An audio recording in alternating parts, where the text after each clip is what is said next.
इलाहाबाद की मधु की शादी होती है रामगढ़ के आनंद से। नेचर से कामचोर मधु के सामने जब पूरे ससुराल की जिम्मेदारी पड़ती है तो कैसे वो उससे बचने के लिए करती है एक नाटक। चलिए देखते हैं। अरे मधु, मधुरानी, जरा चाय ला और बेसन घोल ले। बादल बन गए हैं, पकौड़ी बना लेते हैं। ओह, अभी अभी तो दिन का खाना खाया है, अब पकौड़ी तल दूं? अरे इतना खाएंगी तो फट जाएंगी, चला तो जाता नहीं इनसे। तभी आनंद आ जाता है। अरे मन कर रहा है पकोड़े खाने का। मधु देखो ना, बादल बन गए हैं, ऐसे में पकोड़े मिल जाए तो मजा आ जाए। अरे अभी तो बादल बने हैं, जरा 2-4 बूंद टपक तो जाने दो, बना दूंगी पकोड़े भी। ये बोलकर मधु वहाँ से चली जाती है। अरे मधु, मधु बूंदे भी बरस गई, अब तो बना दो पकोड़े। अरे बूंदा बूंदी तो रोज होती है, जरा जमकर बरसे तो पकोड़े तलने में और सिखाने में दोनों में मजा आ जाए। ये बोलकर मधु वहाँ से चली जाती है और मधु के साथ ही बूंदा बांदी कर बादल भी चले जाते हैं। मधु अपने कमरे में जाकर कहती है, अरे भगवान, ये सारा कमरा फैला हुआ है, कैसे साफ होगा?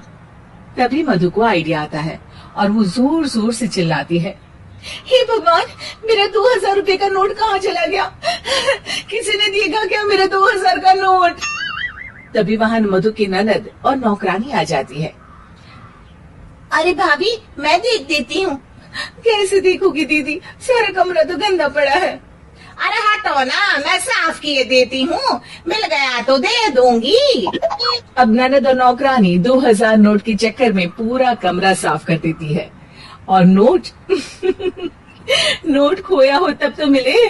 खैर, ये तो छोटे मोटे ट्रिक्स थे जो मधु काम से बचने के लिए करती, लेकिन अब आना था मधु का मास्टर स्ट्रोक, जिस पे वो अब सिर्फ बैठकर खाने के चक्कर में थी, और वो भी सास को ऑर्डर दे देकर। कैसे, चलिए देखते हैं।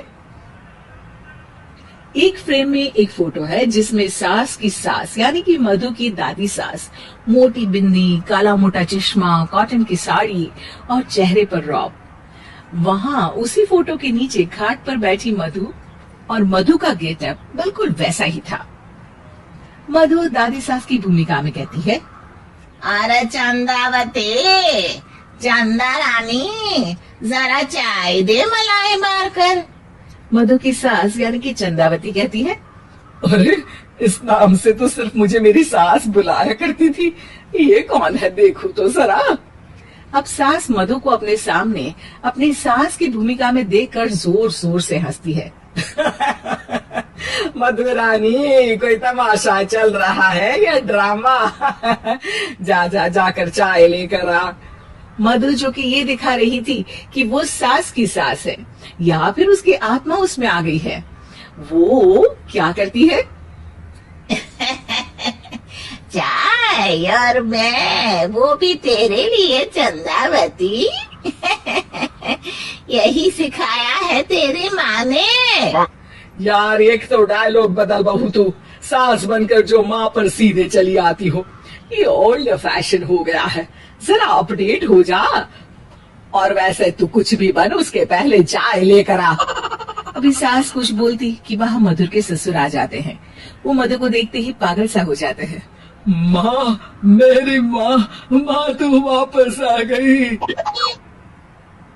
अरे धत तेरी की, अभी एक का नाटक खत्म नहीं हुआ कि दूसरा आ गया। अरे हद है, तेरी जबान तो चलती ही जा रही है, सामने मेरी माँ बैठी है। अरे इनका चेहरा देखने को तरस गया था मैं, मेरी माँ वापस आ गई। ये देख, मेरी माँ आ गई। ये नहीं कि देसी घी के लड्डू बनाए, बस जबान चला रही हो। अरे जाने दे धनकलाल, इसे तो शुरू से ही बोलने की तमीज नहीं है। मेरी तो आदत हो गई है दब दब कर रहने की। ससुर वहाँ से चली जाते हैं। अब बेचारी सास अपनी ही बहू के नाटक में फंसकर सारा दिन सारी रात काम करती, लेकिन कब तक? एक दिन की बात है। बेटा आनंद, मेरे तो हाथ पैर सब दर्द हो रहे हैं, मुझसे नहीं होता इस उम्र में इतना काम। हाँ माँ, तू ठीक कह रही है। वैसे भी माँ, दादी को तो मरे अभी सिर्फ 5 साल हुए हैं, फिर मधु कैसे दादी हो सकती है?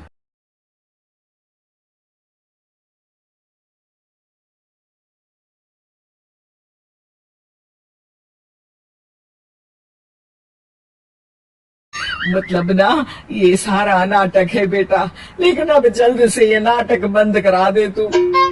ठीक है माँ, लेकिन अब मधु को मधु की जुबान में ही सिखाना होगा। दोनों माँ बेटा कुछ बात करते हैं और अगले दिन सास मधु का बड़ा सा सोने का हार गले में डालकर घूम रही होती है। मधु जैसे ही अपना हार सास के गले में देखती है, परेशान हो जाती है। अरे अरे ये क्या, ये हार तो तू अपनी बहू को दे चुकी थी। नहीं नहीं माँ जी, बिल्कुल नहीं। आप ही ने तो कहा था कि जब तक आप जिंदा है ये मैं ही रखूं। अब आप तो जिंदा ही हैं, तो ये हार मैं उसे कैसे दे सकती हूँ? अरे लेकिन तभी वहाँ आनंद आ जाता है। दादी दादी, मैं आपके लिए भैंस लेकर आया हूँ, बाहर खड़ी है। जरा अच्छे से नहलाकर उसके गोबर से आंगन लीप देना और गोबर के कंडे बनाकर सुखाने डाल देना। और हाँ, जरा ताजा ताजा दूध भी निकाल देना दादी। और फिर माँ बेटे हंसने लगते हैं। मधु सोच में पड़ जाती है। भैंस? नहीं नहीं, इतनी बड़ी भैंस की मैं सेवा करूं? ना बाबा बना, मैं तो बहू बनकर घर वालों की ही सेवा कर लूं, उतना ही बहुत है। माँ जी, नहीं नहीं। अरे अरे, क्या हुआ बहू, तुम वापस आ गई क्या? तुम्हें सब कुछ याद आ गया? हाँ हाँ, सब याद आ गया, पूरा पूरा याद आ गया। अब